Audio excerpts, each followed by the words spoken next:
What's up, guys? Today we're going to be reacting to Food Theory, the disturbing lore of M&Ms. Now, I did not know that M&Ms had such disturbing lore, and my camera's super laggy. I look super white with this bright light in my face. So, okay, that's a little better. So, without, let's just get into it. I don't know. I haven't recorded a long time. My neighbors are blasting Mexican music.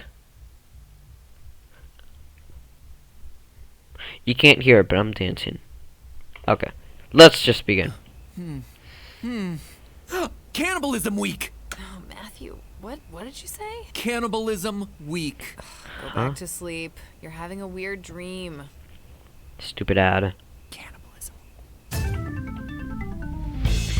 So, the M&Ms are cannibals?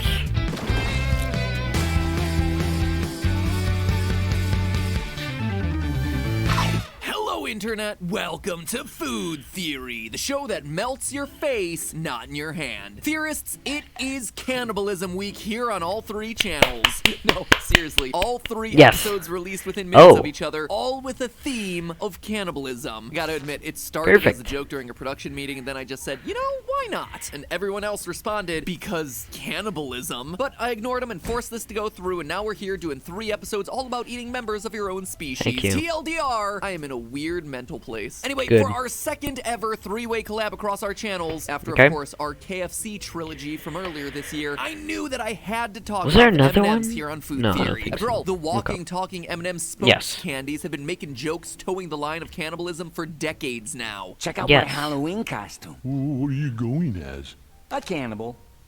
Oh. See what I mean? But stuff their M&Ms very amusing. Oh, here's another classic. You don't eat your own kind, it's unnatural. Here, give me that. Ooh, I like crispy. Another PG-rated cannibalism joke. Marketing at its finest. M&M's does it again. Let's watch one more, shall we? And here to help us launch this delicious product is the newest member of our team. Thank you. Let's spread M&M's spokesperson. Wow. Oh my. What? Wait, for some reason I don't remember this one. You're telling me that they actually ate the new spokes candy? You ate the new I knew exactly this commercial because I've actually seen this commercial. And I never thought about it too hard, but now I am. spokes candy? Okay.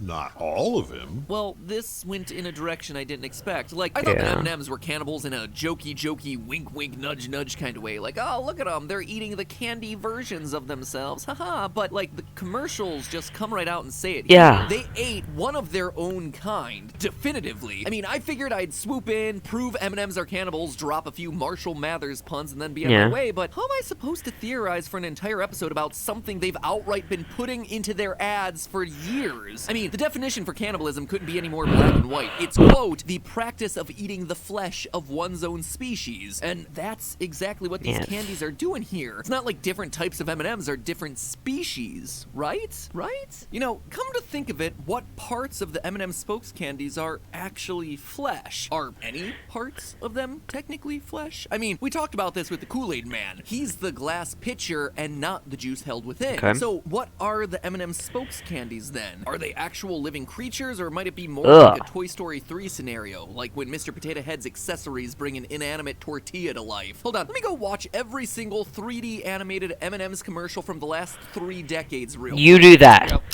Yep. Whoa, what is going on there? Yeah, you know what? Change of plans, friends. There's just too many questions floating around the M&M spokes candy universe, and it's high time that somebody got themselves some answers. So I'll do it. This is the thing we need. Justice, friends, because today's food I can't even have M&Ms. what the M&Ms peanuts. actually are, and whether any of them have actually committed the crime. I have an allergy. Yes, this is the real video that you clicked on and are about to watch. Yes. And yes, this is my job, and I take it very seriously. Serious enough to design a special event 3-episode crossover all about cannibalism. What is wrong? I love this. Oh, it has been such a long time. Don't you love being a cannibal? Don't you love just being a cannibal? Before we go any further, we need to talk Spokes candy Never anatomy. mind. Exactly which parts of a Or Spokes was I candy's joking? body are and No, are I'm not joking. flesh. At a glance, it seems like an easy question to answer. The colored M&M area is delicious candy flesh, and then their limbs are made out of some kind of tan, non-chocolate flesh. And finally, Yeah. their gloves and shoes are clothing. And I agree, those assumptions about Spokes candy anatomy made Yes. sense if you've seen certain M&M commercials, like the oddly racist one where a tribal M&M on an island wears no shoes or gloves. That right there is proof that those items are removable clothing. And then there's the whole slew of ads in which M&Ms get bites taken out of their bodies. Proof that their bodies are in fact edible. But when you watch every M&M commercial Yes. in existence like I did, you start running into ads that Wait. M&M that. And I agree, those assumptions about Spokes candy anatomy made sense if you've seen certain I M&M need to commercials, process like my the brain oddly again. racist one where a tribal M&M on an island wears no shoes or gloves. That right there is proof that those items are removable clothing. And then there's Okay. the whole slew of ads in which M&Ms get bites taken out of their bodies. Yes. Proof that their bodies are in fact edible. But when you watch Yes. every M&M commercial in existence like Yes. I did, you start running into ads that destroy everything that you thought you knew about Spokes candy anatomy. Like Okay. this. What the? Oh, it is such a cursed image. I don't know whose kink it is to watch anthropomorphized candy undress, but yep, it's there, giving us the unexpected truth that the Spokes candy's shells are removable clothing. And What? this is actually well established in the commercials. We see it again and again and What? again and again, and okay, you get the point. This, of course, means that M&Ms aren't really different colors, they just like to dress up in different colored outfits. Their skin, as it were, is actually the layer of milk chocolate under that removable shell armor, which seems pretty reasonable given the fact that M&M Spokes candies refer to themselves as naked whenever they're caught without their shells. I'm naked.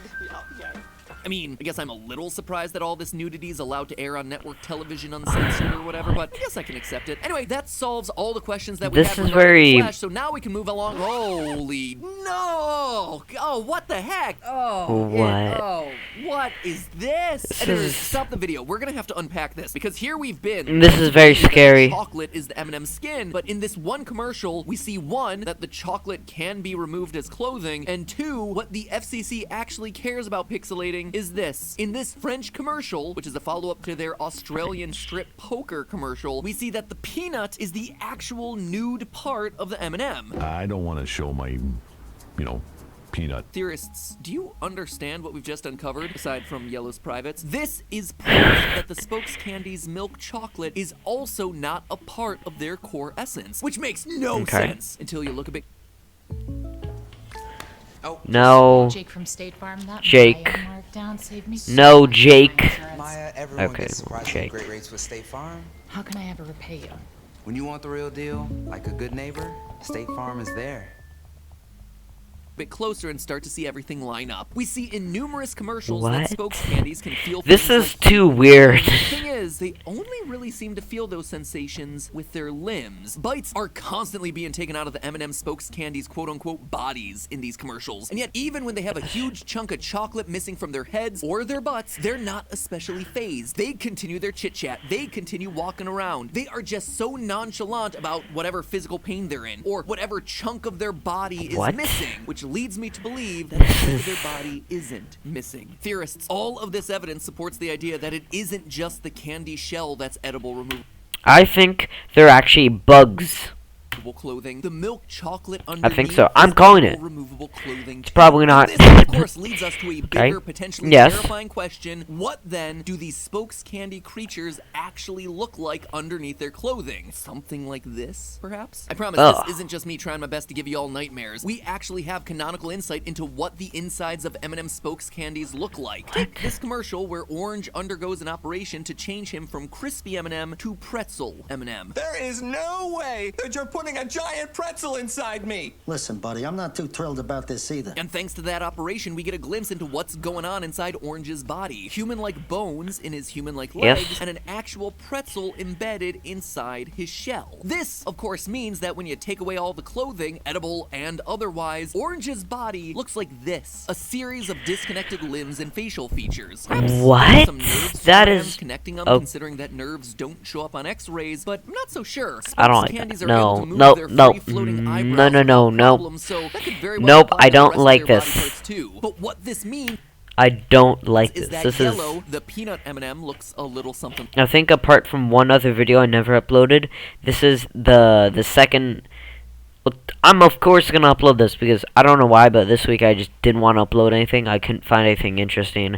Resident Evil. I have to see if I can buy it, but I think this is the first official time I'm uploading a video I'm actually uncomfortable watching. I'm actually This blue, the almond M&M looks I'm similar, actually and the three milk uncomfortable chocolate watching spokes this. candies of red, I brown, don't and like green this. Are the most bizarre of all. So, having established all of This is that, very now turn to the uncomfortable to question of watch. Cannibalism. You saw what was left of the hazelnut spread spokes candy. Nothing but his clothes and a few stray crumbs. Do they eat the definitely ate him, bones? but was it cannibalism? Because remember, cannibalism is the practice of eating the flesh of one's own species. And ladies and gentlemen of the jury, the anatomy of these spokes candies proves that they are indeed different species. For this proof, we need to look no further Okay. than phylogenetics, the study of the evolutionary history and I like how they're actually classification putting of thought different into organisms. this. By I like considering this. all the known evidence about an organism, scientists are able to place it within a chart that shows its evolutionary lineage. From there, organisms are Okay. classified into kingdoms, genuses, species, etc., based on similar traits. How does the real-life study of phylogeny help us with our fictitious M&M classification, you ask? Well, as we saw in that earlier commercial, You don't eat your own kind, it's unnatural. Here, give me that. Ooh, I like crispy.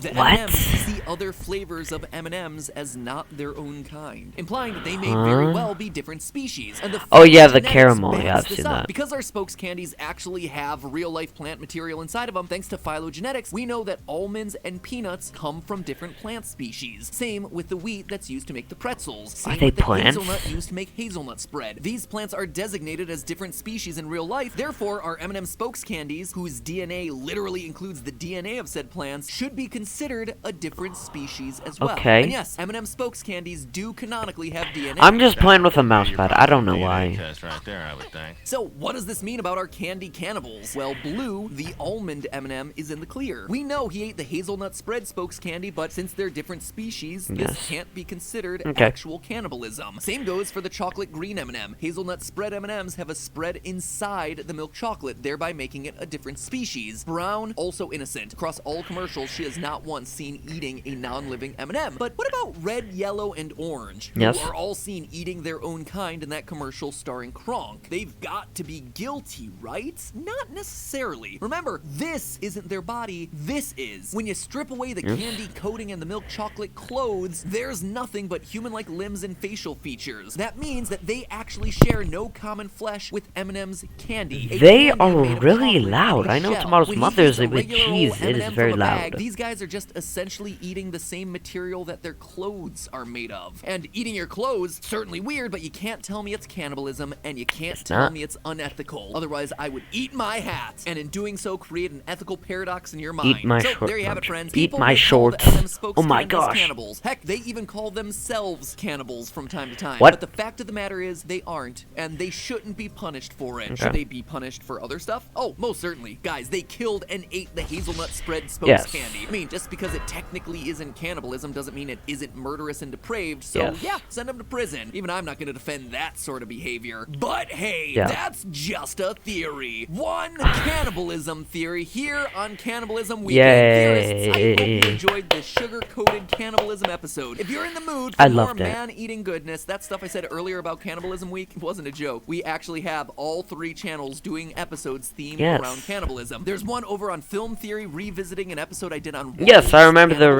original Yes, episode. the Pixar movie and its cannibalistic hidden story. And over Yes, on and Game they are Theory, I actually have 3 cannibals. words for you. Human soda cans. It's a game, it is weird, and it is definitely something that you'll want to watch. Both of those episodes are on screen right now. Make sure you click on them. If Okay. Okay, well. That is great, and someone has messaged me on Discord, but that is not possible, because actually, I don't have Discord, and it's all in your imagination, and this does not exist. You do not exist. I'm gonna go eat a t-shirt and some pants, so hope you guys enjoy this video. Yeah. Next time you go to eat someone, make sure it's not cannibalism. Hope you guys enjoy this video. I look super pale. I'll see you guys in the next video.